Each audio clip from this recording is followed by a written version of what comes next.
Welcome. আজকে আমরা আরেকটা ভিডিও নিয়ে আসছি। আমাদের কয়েকজন স্টুডেন্টের ভিতরে একটু কনফিউশন ছিল, সেই কনফিউশন নিয়েই আজকের আমাদের যে ক্লাস। সো ফয়সাল, তোমার আসলে কনফিউশনটা কোথায়?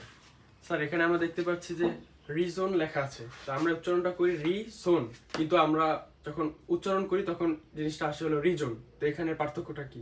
ওকে, তোমার কথা হলো যে মানে রিজন উচ্চারণ কেন এবং জয়ের জ শব্দটা আসলো কোত্থেকে, রাইট? জি।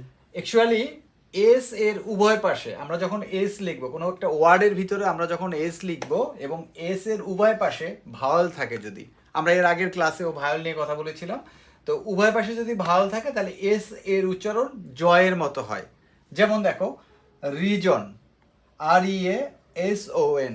ওকে, তো এই যে আমরা যে এখানে এসটা লিখলাম, এই এস এর দেখো পাশে একটা এ, আবার এই পাশে একটা ও। ওকে, তো দ্যাটস ওয়াই আমরা এটা উচ্চারণ করব, প্রোনাউন্স করব কিভাবে? রিজন। নেক্সট, সিজন, মিউজিক, হ্যাঁ, not music, it will be music. Next, design, okay, DESIGN। এই দেখো, ই একটা ভাওয়েল, আই একটা ভাওয়েল।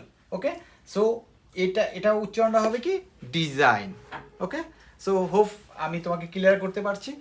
এরপরেও যদি মনে হয় যে আরও কিছু কনফিউশন থাকে, তাহলে আপনারাও ফয়সালের সাথে সাথে কমেন্ট করুন আমাদের, আমরা ডেফিনেটলি আপনাকে এক্সপ্লেন করব। Thank you.